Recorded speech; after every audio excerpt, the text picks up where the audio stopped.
Taiwan Strait, 110 miles wide, crossed by the United States Navy approximately twice a month on a transit that takes roughly 18 hours, generates a diplomatic protest from Beijing within approximately 45 minutes of the first radar detection, and has been repeated so many times that the protest itself has become as routine as the transit.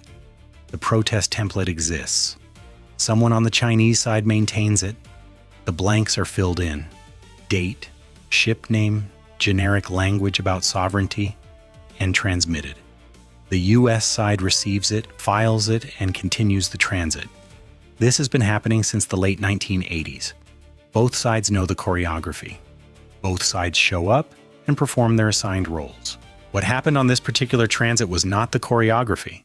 The USS Chancellorsville, CG-62, Ticonderoga-class guided missile cruiser, 9,600 tons, Aegis Combat System, 122 vertical launch system cells, the Combat Information Center of which has been described by people who have stood in it as resembling the inside of a very expensive, very focused video game, departed its patrol position north of the strait and entered the transit corridor on a heading of 195 degrees. Standard transit. Standard speed. The bridge team had done this before. The Chancellorsville had done this before. The strait itself had seen this before many times and remained professionally indifferent to its own significance. The planned Type 055 destroyer was already in the strait when the Chancellorsville entered it. The Type 055 is not a punchline. It is not a museum piece. It is not held together by optimism and cannibalized spare parts.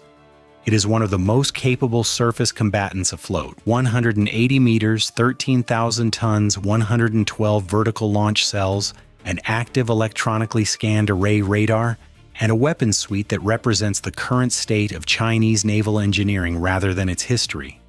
It is roughly comparable to a Ticonderoga-class cruiser in overall capability, and exceeds it in some specific areas. The People's Liberation Army Navy is proud of it. They should be. It is a serious warship. The plan has been building these at a rate that keeps American naval analysts professionally occupied. The Type 055 program represents the endpoint of a 20-year modernization trajectory that took Chinese surface warfare from Soviet-derived designs of the 1980s through successive generations of increasing sophistication to a platform that a U.S. Navy destroyer officer would, if being honest, describe as a capable adversary rather than a curiosity. The radar is modern. The missiles are modern. The crew training has improved substantially over the same period. Dismissing the Type 055 as a copycat or a second-rate imitation is an analytical error that people who rely on accurate analysis cannot afford. What is not serious, what is, in fact, the reason this morning ends up in the category of instructive rather than genuinely alarming, is what the Type 055 was ordered to do with it. The Type 055's orders, as the morning's events subsequently made clear, were to intercept the Chancellorsville's transit and position ahead of the American cruiser in the shipping lane in a manner designed to force a course change. The tactic is called a crossing in the relevant U.S. Navy incident documentation. A warship places itself on a collision course or near collision geometry with another vessel, relying on the other vessel's compliance with maritime collision regulations to force the giveaway response. It is, in the language of nautical law, an attempt to exploit the rules of the road as a tactical instrument. You use the other ship's obligation to avoid collision as a substitute for capability you lack or choose not to employ. The Chancellorsville did not lack capability. The Chancellorsville chose not to employ it in the manner the Type 055's commander may have been hoping for, which is the diplomatic way of saying that the Chancellorsville's bridge team looked at the geometry, looked at the Type 055, looked at the geometry again, and arrived at a collective professional assessment that can be summarized as, "We see what you are doing." Here is the genuine tension in this story because it deserves precision. A 13,000-ton warship placing itself on a collision geometry with a 9,600-ton warship in a narrow strait is not a trivial event. Warships are not automobiles. They do not stop quickly. They do not turn sharply. The Ticonderoga class has a turning radius that is measured in hundreds of meters, a stopping distance that is measured in nautical miles, and a bridge team that is operating in conditions where the margin between a controlled situation and an uncontrolled one is defined by the decisions made in the next several minutes. For approximately 6 minutes, the time between the Type 055's course change that established the crossing geometry and the moment when both ships had maneuvered to a stable relative position, the Chancellorsville's bridge team was managing a genuine seamanship problem, not a combat problem, not a weapons employment problem, a problem of physics, momentum, and the laws of the sea, in a space that did not afford unlimited room for either vessel to move. The officer of the deck had less than 300 meters of lateral clearance in the shipping lane. The Type 055 was closing that clearance from ahead. The Chancellorsville's propulsion plant was at a setting that, if maintained, would produce a geometry the collision regulations call close quarters, a situation where the risk of collision cannot be averted by the action of the giveaway vessel alone. This is the moment the maritime rules of the road are designed to prevent, and it is the moment the Type 055's commander was deliberately engineering. The Chancellorsville's commanding officer was on the bridge. He made 2 decisions in sequence. The first was a modest course change to starboard, 15 degrees, that opened the clearance without yielding the transit heading in any meaningful sense. The second was a speed reduction that changed the time to closest point of approach and gave the situation room to stabilize without requiring either vessel to make a dramatic maneuver. Both decisions were executed calmly, logged precisely, and communicated to the Type 055 on bridge-to-bridge radio in plain language that included the Chancellorsville's course and speed, and a statement that the vessel was operating in accordance with the Convention on the International Regulations for Preventing Collisions at Sea. The Type 055 received this. It maintained its position for another 90 seconds, the maritime equivalent of a meaningful pause, and then altered its own course. The crossing geometry dissolved. Both ships were now proceeding south through the strait on roughly parallel headings, separated by approximately 800 meters. 800 meters in naval terms is close. In a straight transit that is not supposed to involve any dramatic navigation events, having a 13,000-ton warship 800 meters to port for the remainder of your transit is a condition that generates paperwork. The Chancellorsville's executive officer was already drafting the incident report. The commanding officer was on the bridge drinking coffee. The Type 055 was holding its position off the port beam with the focused attention of a vessel that has been directed to be precisely where it is. Now let us discuss what was actually happening during those 6 minutes and the hours that followed, because the navigation event is the surface of the story and the intelligence product is the depth. The Chancellorsville's Spy 1B radar, an older array than the Spy 1D carried by the Arleigh Burke class but thoroughly capable of the task at hand, had been tracking the Type 055 since it appeared on the northern entrance to the strait. The track history built over the preceding 90 minutes covered the Type 055's approach geometry, its speed changes, its heading adjustments, and the precise moment its course changed to establish the crossing. All of it time-stamped. All of it logged. All of it transmitted via Link 16 to 7th Fleet, and to the E-2D Advanced Hawkeye that had been orbiting at altitude throughout the transit. The crossing maneuver itself, the specific geometry, the timing, the clearance distances at minimum approach, the Type 055's response to the Chancellorsville's course change, is operationally interesting to people who study planned surface warfare doctrine. Not because it was unprecedented, but because it was executed in a specific way that tells analysts something about how the plan trains its destroyer commanding officers to perform these intercepts. The geometry of the approach, the timing of the course change, the choice of clearance distance, how close is close enough to make the point without creating an actual collision risk the plan does not want. These parameters, documented across multiple incidents, define a doctrine. And doctrine, when documented, can be anticipated. The Chancellorsville's electronic warfare suite had the Type 055's radar emissions characterized within the first 15 minutes of close proximity. The AN/SLQ-32 is effective against modern radar systems as well as old ones, de differ. The physics of electromagnetic emission characterization does not discriminate by generation. The Type 055's AESA radar produces an emission signature that is, by definition, specific to its hardware configuration and software build. The characterization built during 800 meters of parallel transit in a narrow strait, sustained over several hours, is more comprehensive than anything achievable at normal surface detection ranges. The detail is worth explaining. At standard radar detection ranges, 40, 60, 80 nautical miles, the signal that reaches the collecting sensor has traveled a long distance and arrived attenuated.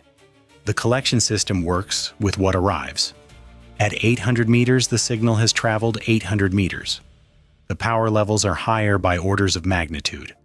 The pulse characteristics that might be ambiguous at range are unambiguous at proximity.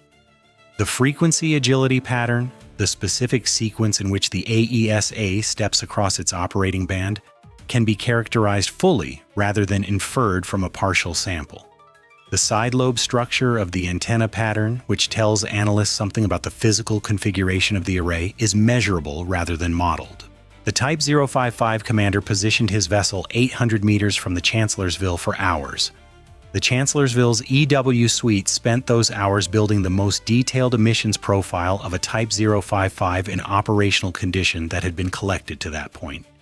Not the nominal design specifications from the technical manuals, not the theoretical performance characteristics from the published parameters, the actual operational signature of this specific vessel, with this specific radar, running the specific waveforms it runs when its commanding officer believes it is in a tactical standoff with a U.S. cruiser. The plan had intended to make a statement. The statement was heard. The signal intelligence community collected the transmission. The bridge-to-bridge communications between the two vessels over the following hours were also instructive. The Type 055 made several transmissions that were, in diplomatic terms, assertive, claiming that the Chancellorsville was operating in Chinese territorial waters, that the transit was illegal, that the vessel should reverse course. The Chancellorsville responded each time in the same format: current position coordinates, current heading and speed, statement that the vessel was operating in international waters in accordance with applicable international law. The position coordinates were precise.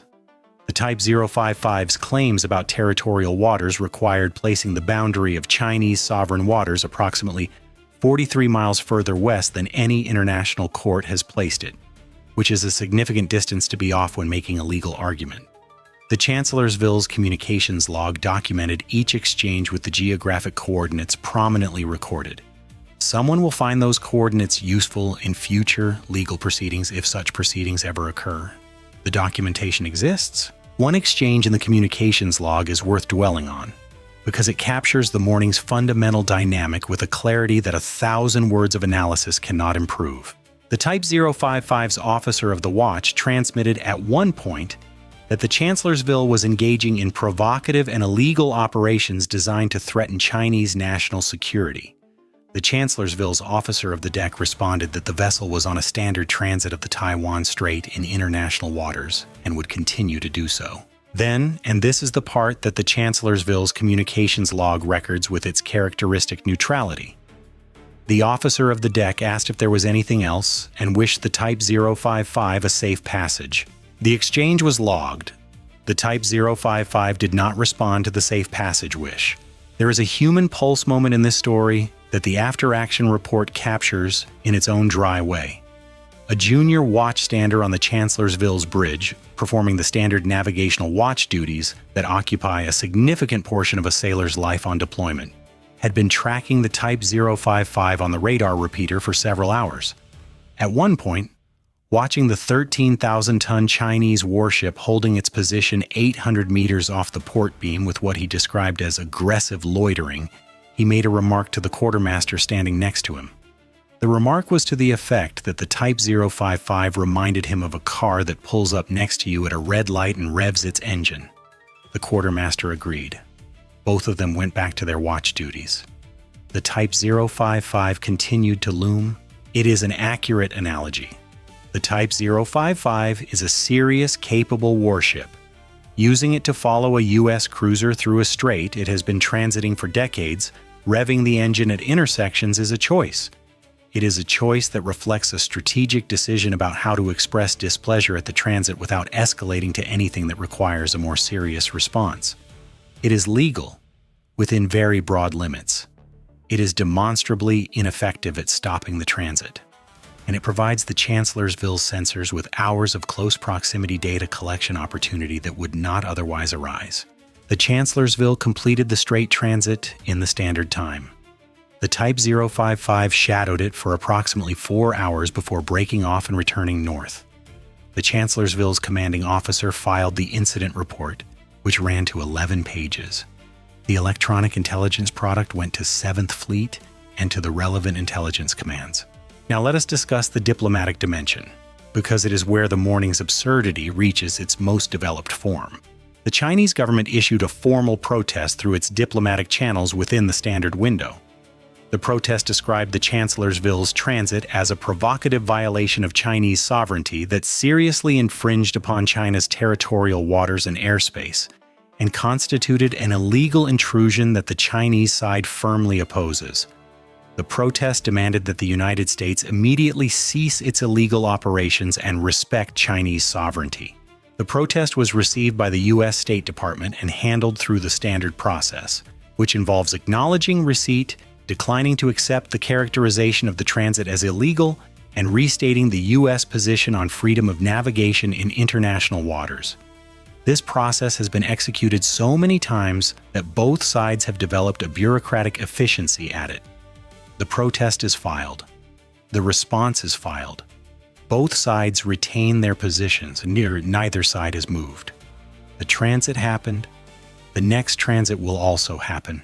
There is something philosophically interesting about a diplomatic exchange that both parties know will change nothing, conducted through channels both parties maintain specifically for this purpose, producing documents that both parties file and never cite in any subsequent proceeding that actually matters. The Chinese Foreign Ministry has staff whose job description includes composing these protests. The U.S. State Department has staff whose job description includes receiving and responding to them. Both groups are employed continuously. Neither group has, at any point in the past several decades, produced an outcome that altered the fundamental reality of U.S. Navy transits of the Taiwan Strait. The bureaucracy of disagreement functions perfectly. The disagreement itself is unresolved. Everyone keeps their jobs. What the Chinese diplomatic protest did not address, that the Type 055's attempted crossing maneuver had been documented in detail and added to the incident database maintained for studying planned surface warfare behavior. That the 800 meters of shadowing had produced a Type 055 emissions profile of unusual completeness. That the bridge-to-bridge communications were in the Chancellorsville's log with geographic coordinates that document precisely where the alleged violation of Chinese territorial waters occurred relative to any recognizable boundary. That the E-2D overhead had the entire picture on track from the Strait's northern entrance to its southern exit. Chinese diplomatic protests are composed by professionals who understand exactly what they contain and what they do not. What they contain is a formal legal position. What they do not contain is an acknowledgement that the morning's events produced an intelligence picture that will inform U.S. Navy operations in the Strait for years. The Type 055 is back at its base. The Chancellorsville completed its transit. The Strait is the same width it was this morning, governed by the same international law it was governed by this morning, transited by the same U.S. Navy that has been transiting it for decades. The emissions profile from 800 meters of parallel steaming is in the archive. The crossing maneuver geometry is in the doctrine analysis database. The bridge-to-bridge communications are in the log, coordinates, and all. The junior watchstander's analogy about the car revving at the red light made it somehow into the after-action report's human interest section, where it will sit until someone reads it years from now and finds it accurate. The Type 055 is a magnificent warship. The plan is right to be proud of it. Using it to tailgate a U.S. cruiser through a strait it has been transiting for decades, transmitting legal claims that require redrawing international boundaries by 43 miles, is a choice that says more about the strategic frustration driving the mission than about the capability of the platform executing it. A serious warship executing an unserious mission is still a serious warship. it is also still an unserious mission. Both things are true simultaneously, and the Chancellorsville's EW suite does not distinguish between them. It collects from both with equal efficiency. The next Chancellorsville transit is already on the schedule. The diplomatic protest template is presumably ready. Both bureaucracies will perform their roles. The strait will remain 110 miles wide. The archive will receive another entry. The red light eventually turns green. The Chancellorsville crossed the strait. The next transit is already scheduled. Bye for now.